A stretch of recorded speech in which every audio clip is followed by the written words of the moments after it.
Alléluia.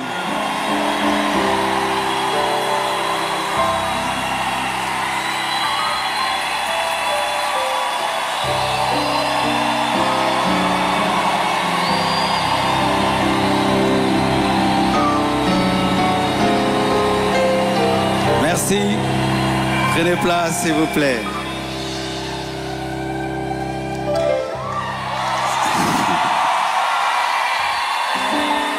Amen. Ne coupez pas le live, hein? Nous voulons que ça passe en live. Ne coupez pas le live.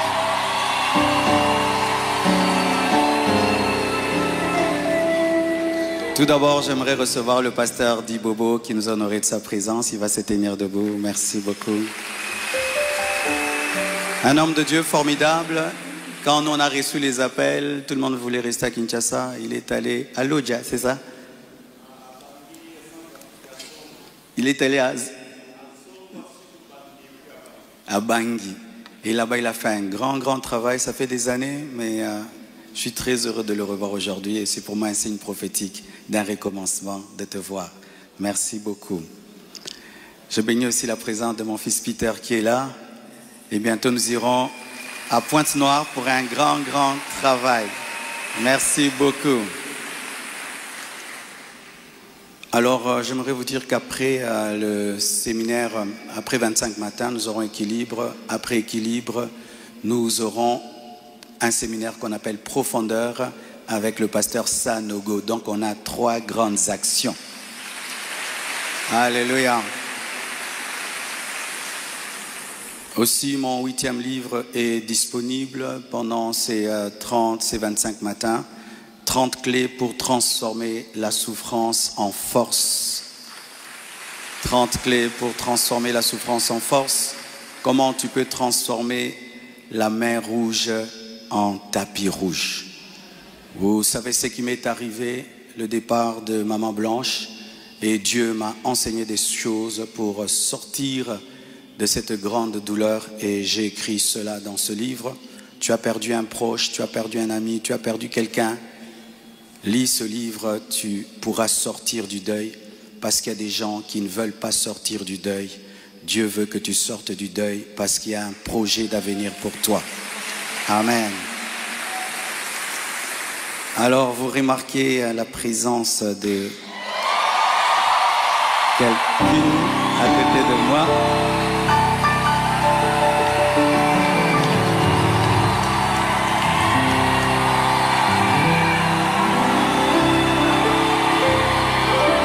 Amen. Est-ce que je peux maintenant parler? Amen. Alors, beaucoup de gens posent la question, elle est d'où, elle est d'où, elle est qui? Même des gens me posent la question, même sur ses cheveux. Est-ce que ce sont ses vrais cheveux? Mais les Congolais, nous sommes graves, hein? Même les cheveux de quelqu'un, vous suivez. Elle est malienne, elle a aussi des origines libanaises, donc c'est un mélange comme moi aussi. Alors, j'ai quelque chose à vous dire. Alors, pour ne pas aller de travers, j'ai préféré écrire afin d'être concis et d'être clair parce que il est bon vraiment que je vous raconte comment on s'est rencontrés. Amen. Hein?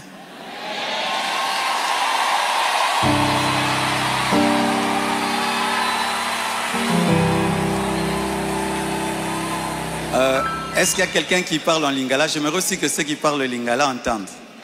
Qui interprète bien le lingala et qui est bien habillé?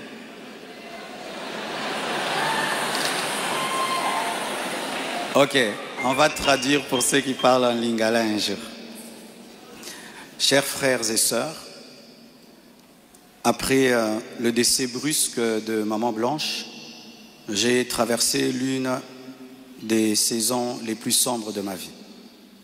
J'étais au bord de la dépression, même de l'AVC et même de la mort.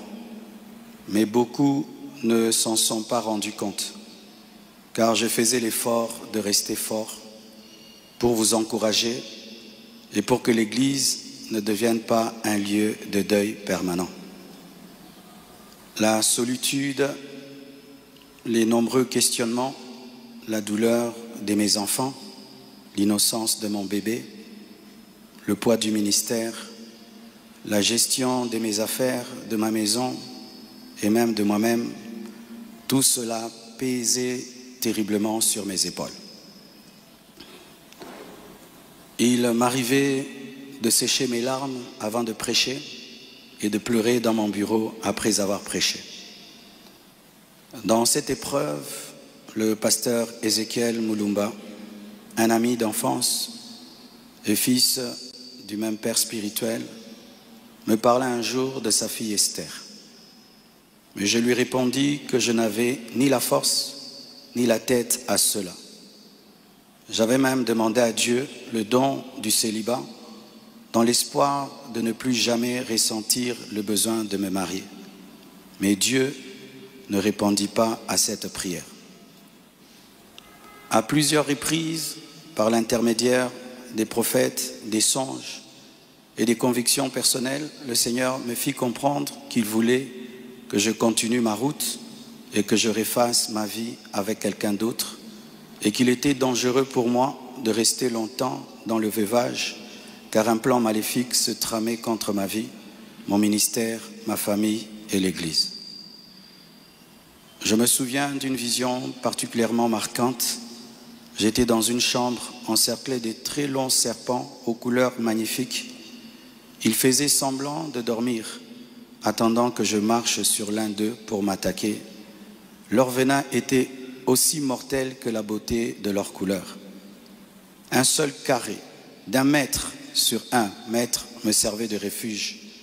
La pièce avait une unique fenêtre qui ne pouvait s'ouvrir que de l'extérieur. Et je voyais une servante de Dieu venir ouvrir la fenêtre afin que je puisse m'échapper. Dans cette agonie intérieure, le Seigneur me poussa à recontacter le prophète Ézéchiel qui me donna le numéro d'Esther. Mais au début, elle ne répondait pas. J'en fis part au prophète qui lui transmit alors mon propre numéro. La première chose que je lui avais demandé, c'était de prier pour moi. Ensuite, nous avons commencé à échanger. Je lui ouvrais mon cœur, elle m'écoutait, me soutenait, priait avec moi, tout en continuant à remplir fidèlement ses responsabilités au travail parce qu'elle était une responsable là où elle travaillait. Et à l'église, elle était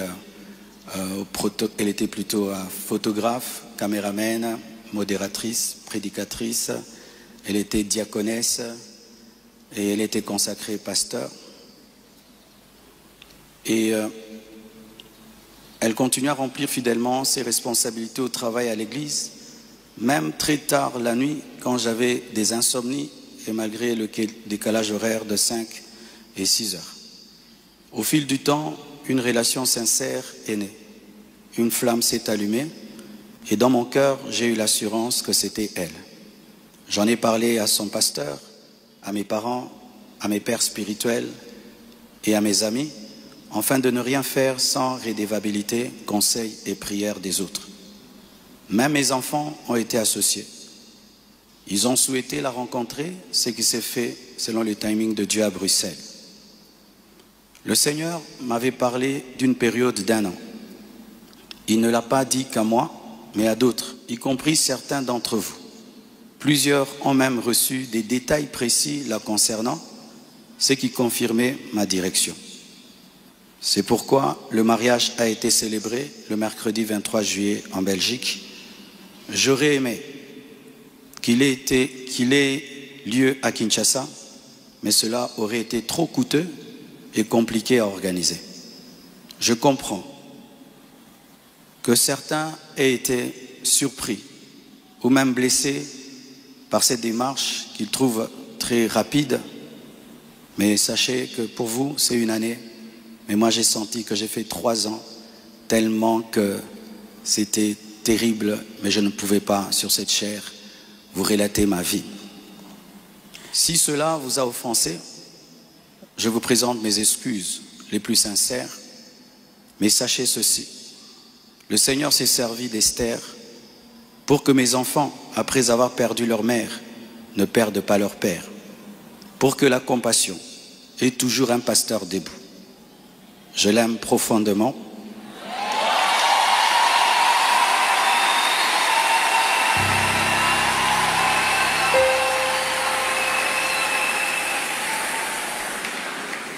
Je l'aime profondément. Elle n'est pas venue pour effacer la mémoire de Maman Blanche, mais pour continuer l'œuvre, comme Élisée après Élie, avec humilité et soumission à Dieu.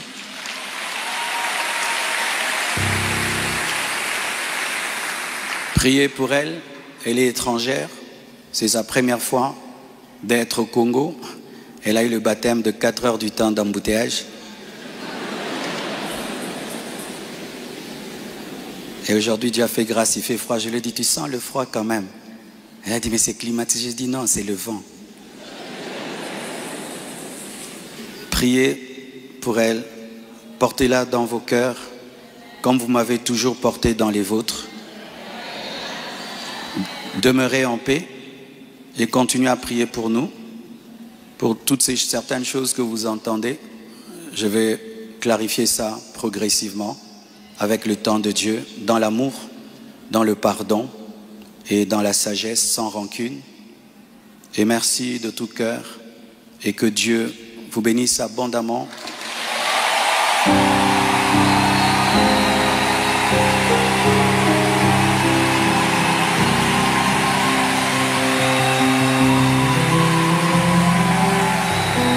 Pour votre soutien, vous avez prouvé au monde que vous êtes une église mature. Vous avez prouvé au monde que vous êtes une église enracinée. Vous avez prouvé au monde que votre foi est fondée sur Jésus. Vous avez prouvé au monde que vous êtes une église 4 x 4, une armée de Dieu.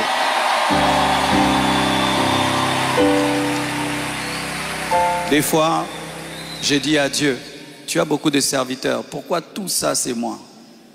Il y a beaucoup d'églises au Congo, pourquoi la compassion, la pluie, les écrans qui tombent sur les gens? Mais nous avons une grande destinée. Un jour, nous comprendrons pourquoi tout ça. Alléluia. Aujourd'hui, nous voulons que vous puissiez prier pour nous. On a prié pour nous à Bruxelles, mais votre prière me manquait. Priez pour nous, s'il vous plaît.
Maman Esther va prier pour nous.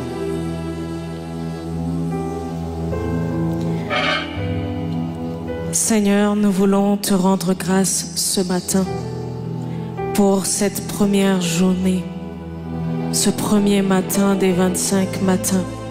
Nous te rendons grâce éternelle pour tout ce qui a pris place en ce lieu. Nous te disons merci Seigneur parce que nous avons déjà expérimenté ta présence. Nous pouvons palper et sentir ta présence en ce lieu. Et pour cela, nous te rendons des actions de grâce. Nous ne prenons pas pour acquis ta présence, mais nous savons que c'est un privilège que tu nous accordes de la manifester en ce lieu. Et c'est pourquoi ce matin, nous te disons merci. Nous te recommandons également les restants des 25 matins. Nous prions, Seigneur mon Dieu, que nous puissions expérimenter ta présence jour après jour et davantage en ce lieu. Que nous allions dans une profondeur de ta présence. Nous allions encore plus en profondeur dans ta présence. Que nous expérimentions, Seigneur, une dimension que nous n'avons jamais expérimentée auparavant. Et que, Seigneur, tout un chacun ici présent qui a délaissé sa demeure pour venir en ce lieu, et toute l'Église Compassion rentre dans une nouvelle saison à partir d'aujourd'hui. Nous recommandons, Seigneur, tous les orateurs qui vont fouler cet autel, Seigneur. Nous prions, Seigneur, que ça ne soit pas, Seigneur, de par leurs propres mots, par leur propre intelligence qu'ils parlent, mais que ce soit, Seigneur, les oracles de Dieu qu'ils déclarent en ce lieu. Seigneur, nous te recommandons, Seigneur, le retour de toute personne ici présente, Seigneur. Nous prions que tu les protèges, que tu les gardes, que tu préserves, Seigneur, chacun des membres, chacune des familles de cette Église et tous ceux qui nous suivent à distance sur les réseaux sociaux. Bénis le restant de cette journée. Bénis la journée de demain, le culte de demain, Seigneur. Et que toute la gloire te revienne. Tous les honneurs te reviennent, Seigneur. Que toutes les acclamations, Seigneur, montent au-devant de ton trône. Car toi seul es digne, Seigneur, de recevoir notre adoration, notre louange. Tu es le roi des rois. Tu es le Seigneur des seigneurs. Tu es le maître incontesté de l'univers. Il n'y a point d'autre nom, Seigneur, qui soit au-dessus du tien. Sois élevé, Seigneur. Sois glorifié. C'est dans le nom de Jésus que nous avons ainsi prié. Ensemble, nous disons Amen. Que Dieu vous bénisse. Bon retour dans vos maisons. Amen. J'invite les hommes de Dieu, les leaders, ils vont monter. Nous allons prier ensemble pour recommander les 25 matins au Seigneur. À demain. Merci. Un jour mémorable dans l'histoire de l'Église Compassion. Aujourd'hui, le pasteur Marcelo Tunasi a franchi une étape marquante de sa vie personnelle et ministérielle, la présentation officielle de son épouse bien-aimée devant l'Assemblée. Ce moment, rempli d'émotion, d'humilité et de reconnaissance envers Dieu, restera gravé dans les cœurs de tous ceux qui y ont assisté.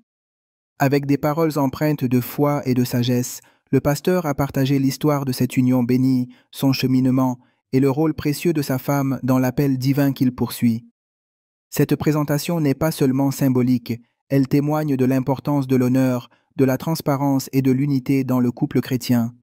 Elle inspire tous ceux qui croient en l'amour selon Dieu, en l'alliance véritable et en la puissance du mariage centré sur Christ. Deux valent mieux qu'un parce qu'ils retirent un bon salaire de leur travail. Ecclésiaste 4:9, que vous soyez membre de l'Église Compassion, fidèle internaute ou simplement touché par ce témoignage, nous vous invitons à célébrer avec nous ce nouveau chapitre dans la vie du pasteur Marcelo Tunasi. Prions ensemble pour cette union, que Dieu la garde, l'épanouisse et l'utilise puissamment pour sa gloire. Abonnez-vous à la chaîne pour ne rien manquer des messages, témoignages et enseignements puissants du pasteur Marcelo Tunasi et de son ministère.